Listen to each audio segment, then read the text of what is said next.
wondered on the potential profits that could come from growing sugarcane? You see, sugarcane isn't just your ordinary crop. It's a versatile plant that has been a cornerstone in the global economy for centuries.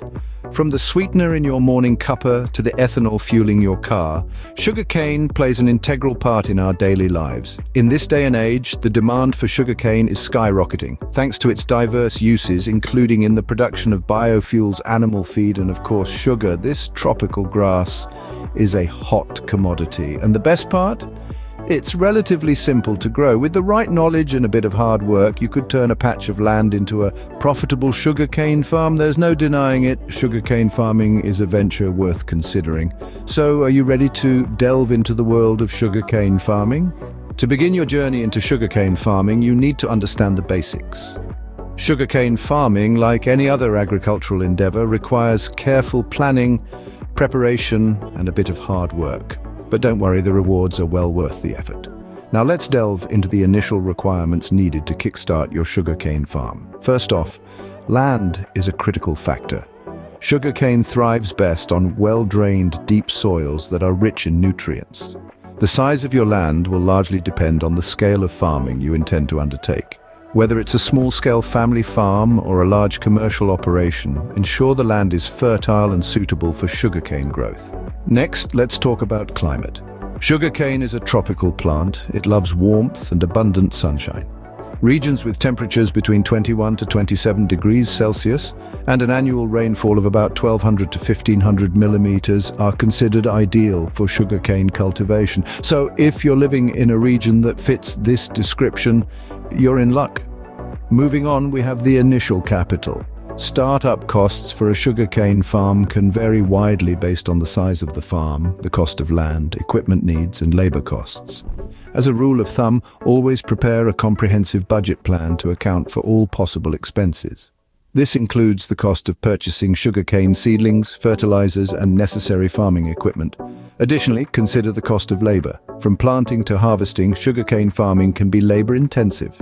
Therefore, you might need to hire additional hands to help out, especially during the planting and harvesting periods. By now, you should have a clear understanding of what it takes to start a sugarcane farm. It may seem daunting at first, but remember, every successful farmer started from the basics.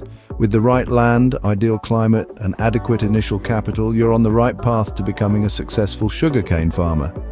With these in place, you're ready to plant your first sugarcane crop. Now we move on to the process of growing sugarcane.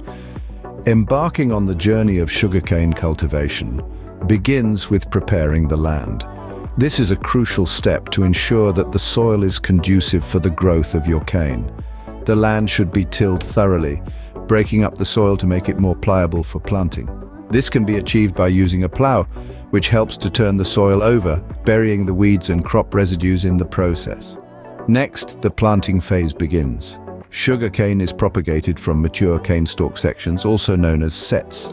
These sets should be around 1.5 to 2 feet long, each containing at least 3 buds.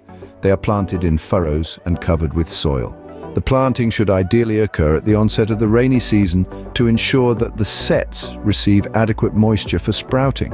Once the sets are in the ground, it's time for tillage. This involves the loosening and turning of soil at regular intervals, which helps control weeds and maintain soil health. It's like giving the soil a bit of a workout, ensuring it's in top shape for the growth of the cane. Now let's talk about irrigation. Sugarcane requires a lot of water, especially during its grand growth phase. In regions with insufficient rainfall, irrigation becomes essential. This ensures that the plants receive an adequate amount of water, promoting a healthy and robust growth. Finally, we must address the issue of pests and weeds. These can significantly hamper the growth of your sugarcane. Therefore, regular pest and weed control measures are necessary. This could involve the use of pesticides and herbicides, or more organic methods such as intercropping and the use of natural predators. Following these steps ensures your sugarcane plants grow healthy and strong. It's a labor of love. But with the right care and dedication, you'll be looking at a thriving sugarcane plantation in no time. Once your sugarcane plants reach maturity, it's time for harvesting and processing. Patience has brought you to this moment where the fruits of your labor stand tall and ready to be transformed into sweet, crystalline sugar. Harvesting sugarcane is a delicate process. It begins by cutting the cane stalks close to the ground using a sharp, curved knife or machete.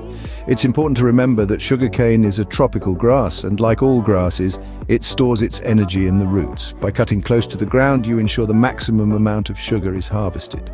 The leaves and tops, which are surplus to our needs, are usually left in the field to enrich the soil.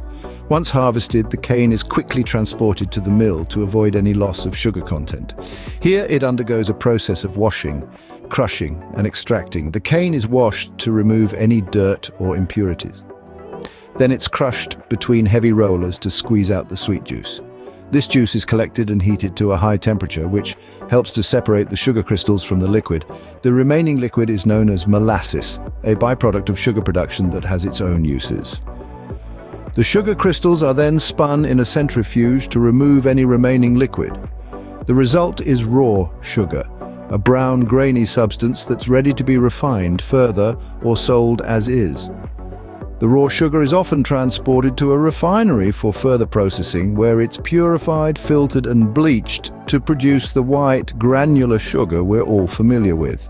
And the leftover cane fiber, known as bagasse, is not wasted either. It's often used as a biofuel to power the sugar mills or as a raw material in the paper industry. And voila, you have your own harvest of sugarcane ready for sale or further processing. From a simple cane stalk to a sweet spoonful of sugar, it's a journey of transformation that's as rewarding as it is fascinating. And now that you have your harvest, let's talk about the potential profits and market for your sugarcane. Sugarcane farming can indeed be a profitable venture, but the potential earnings depend on several factors. Top among these is the market demand for sugarcane. Globally, the demand for sugar is high and expected to rise, driven by increased consumption in emerging economies. This makes the market for sugarcane quite promising. However, market demand is just one piece of the puzzle. Pricing also plays a crucial role in determining your profit margins. Sugarcane prices fluctuate due to variables such as weather patterns, global sugar production, and government policies. Therefore, keeping a keen eye on market trends and pricing dynamics is essential for maximizing profits. Another key factor is the cost of production. This includes the expenses incurred in planting, maintaining, harvesting, and processing the sugarcane.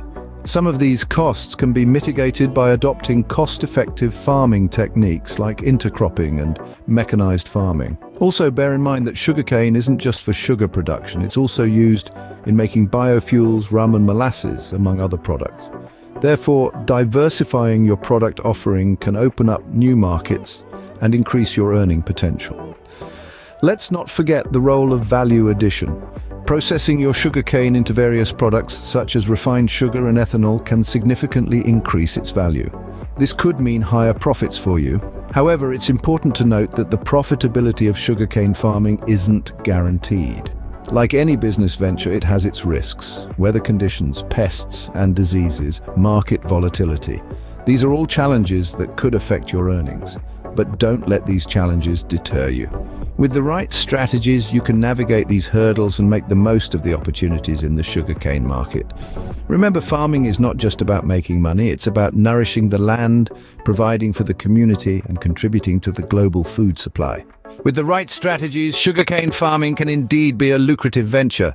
Becoming a sugarcane farmer might seem daunting at first, but with the right knowledge and effort, it is definitely achievable. Indeed, it's a journey that begins with a simple decision to start a sugarcane farm. From there, it's all about understanding the steps involved in growing sugarcane, from planting to nurturing, and eventually harvesting. It's a process that requires patience, but the reward is sweet, quite literally. Then comes the processing phase, where you turn the harvested cane into valuable products. It's an opportunity to add value and broaden your income streams. And speaking of income, let's not forget the potential profits and the existing market for sugarcane. It's a vast and diverse market, ranging from direct consumption to industries like confectionery, beverages, and even biofuel production. The journey might seem long, but remember, every sweet success starts with a single step. So, are you ready to take the leap and explore the sweet profits of sugarcane farming? Turn on your notification so that anytime we release content, you'll be one of the first set of people to be notified. Keep making money. See you at the top.